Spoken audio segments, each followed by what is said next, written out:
Hello, and welcome back to Tracy G Travels. In this episode, this is my episode 8, guys. We are going in my new camper. It's her maiden voyage, and it's going to be my first time sleeping and camping, setting up water, electrical, a septic, and then my mom, Linda, and my dog, Minnie May, are going to come along. So come along for a relaxing camping trip.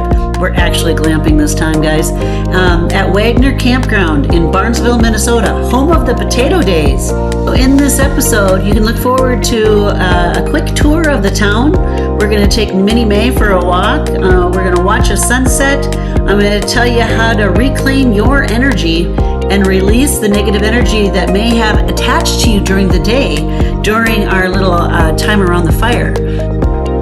So settle in, grab a blanket, and maybe a nice beverage, and come with me. I also got a surprise phone call that shifted all our plans, but don't worry, it all ends with an exciting side venture. So come along, let's go. Hello, and welcome back. I took the week off last week. It was a new moon, and energetically, I just felt like I needed to take a break, so I did. So anyway, this week, we are going to Wagner Park, which is in Barnesville, Minnesota. And this is going to be Abigail, my new camper's maiden voyage. Come on with me, and I'll show you. We'll check her out together. Okay, so this is Abigail. She's a Forest River Wildwood Lite. I did some work on her.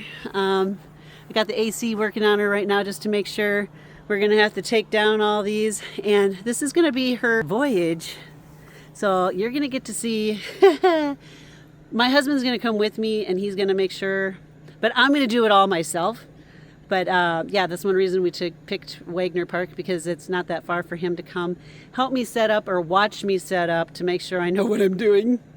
And then take off, and then it'll just be me and my mom, Linda, for a couple days. So come with us. We're going to have a campfire. We're going to explore the Barnesville area and maybe go on a day trip somewhere. We'll see if I can talk her into it. And Minnie May's coming with us. Yay! So come with. It'll be fun. So here is a quick look. If you didn't see in one of my other episodes, it might have been like episode 2.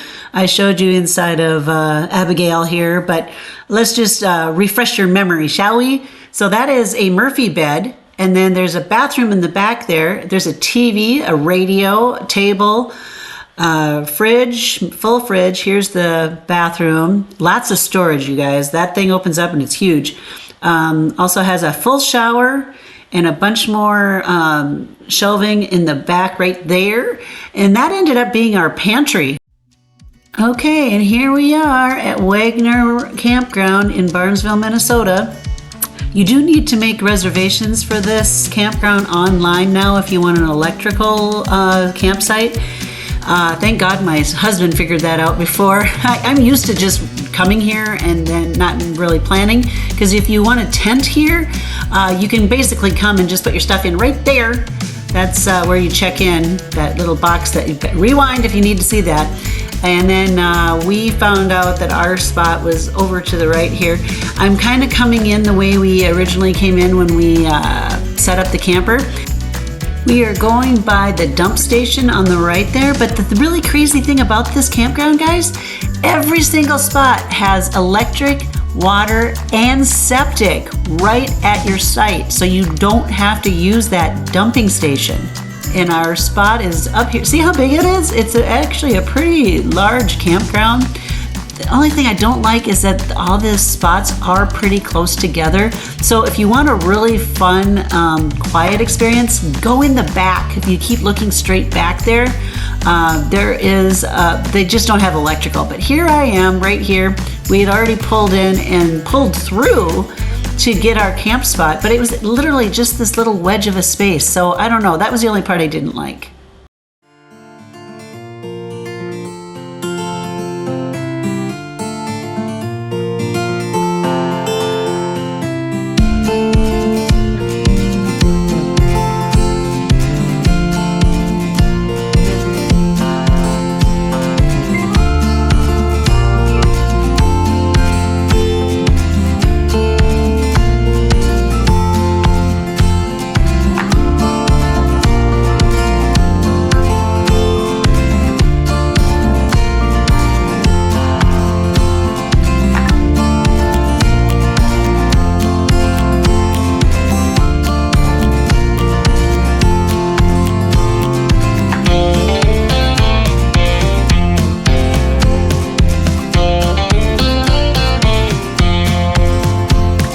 after Minnie's walk, we decided to take a drive through the big town of Barnesville. Barnesville's current population is right around 2,770 people. They host a Clay County fair right over there on the right, and that's their fairgrounds on July 9th through the 12th of 2026 this year. And then they also host their Potato Days, August 21st and the 22nd of this year of 2026. Very fun, a lot of vendors and food and just a lot to do. They also sometimes they have a mashed potato pit. There is your grocery store on the right there. And then we are coming into downtown, quote, Barnesville. This is the main strip right here. I'm gonna take a right and just kind of show you the main drag. Here's some historical information about Barnesville. It was founded in 1874 by George S. Barnes. The town boomed as a major hub for James J. Hill's Great Northern Railroad, complete with a railroad house and repair shop that employed local German, Swedish, and Norwegian immigrants until 1907. The downtown area features the well-preserved Barnesville City Hall and Jail. It was built in 1899, which originally served as a combined city hall, fire station, and opera house. This area is located on the edge of the Red River Valley.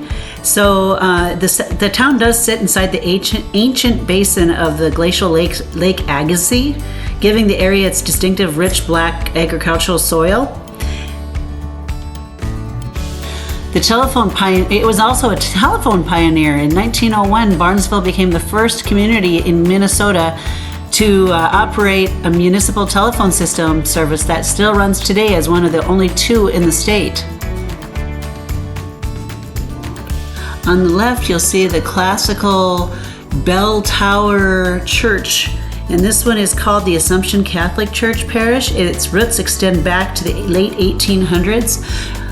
You usually in all these small towns would find at least one big church like this.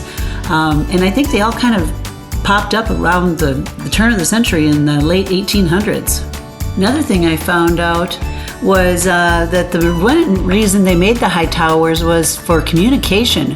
The sound of the bells would travel miles, acting as a community clock, a call to worship, or an emergency alarm. Visibility, they preserved as a physical landmark, drawing travelers and pilgrims towards the center of town. Also, the symbolism, the height is usually pointed toward the heavens, symbolizing a spiritual aspiration, while a grand tower reflected the town's wealth and prestige.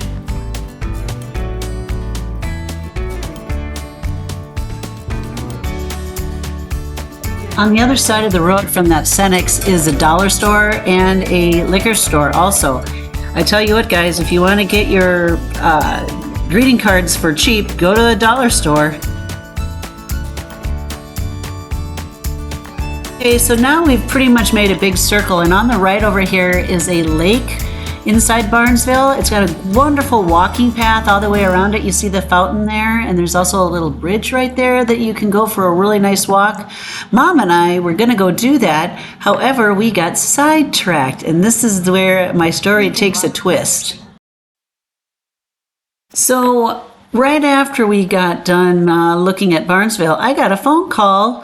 Actually, I got a message on Messenger that my other camper, remember Mabel? Go watch one of my other episodes. Don't forget to subscribe and like this video too, please, if you enjoy my content. But anyway, yeah, so Mabel finally got a buyer who was really interested in her. So we had to go back home and talk to the wonderful lady. Her name was Wendy, and she ended up getting her. I was so excited. So here are a couple of pictures of inside of my pop-up camper, Mabel.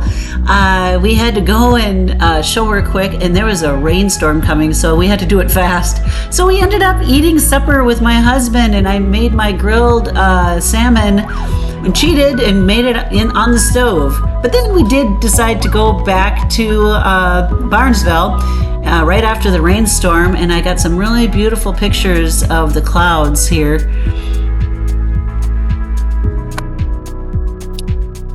When we got back, we got back just in time to watch the very last part of the sunset, and We ended up leaving Minnie at home with my husband just because it's a lot of work having the dog with you camping. So the rest of our trip, we really got to just relax and enjoy each other's company, play some cards, and just get away from home for a while.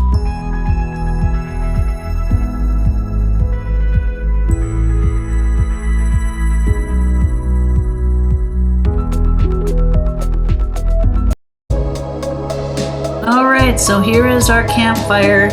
A spoiler alert, this one is actually from one of my other episodes when we were at the Star Lake campground. Just because of all the things that we had to sell the camper, it had been raining. We didn't even have any wood yet. So anyway, just watch this and I'm going to help you do a little relaxation thing at the end of every day, okay? So go ahead, get comfy. Get your pillow, blanket, lay on your back, or just in a way that feels comfortable for you. And take a nice deep breath in. Hold it for 3. And then let it out. We're going to do that 3 times. In, hold it for 3, and out. One more time. In, hold it for 3. And blow out all the negativity of the day. And now I want you to come back to your body.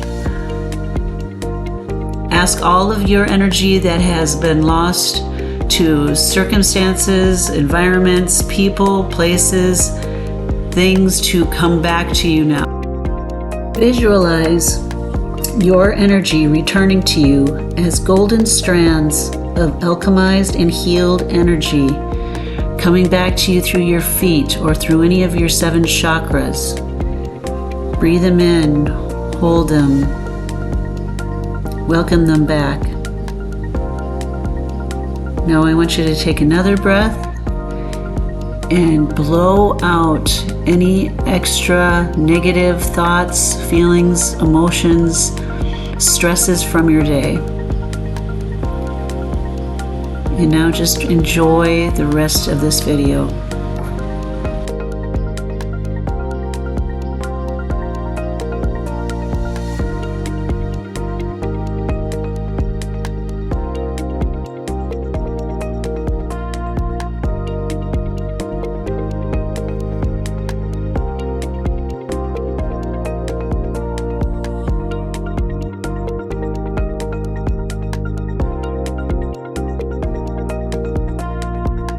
All right, well, I think that about covers it for this episode. Thank you, everyone, for coming with my mom, Linda, and I. She just really wanted to help. I love this. Anyway, thanks again. I'm not sure where I'm going next time, but I'm pretty sure it's either going to be Glendalough State Park, Buffalo River State Park, or back here. So leave me a message in the comments. Let me know which one you would prefer to see. And I will see you next time. All right. Bye-bye.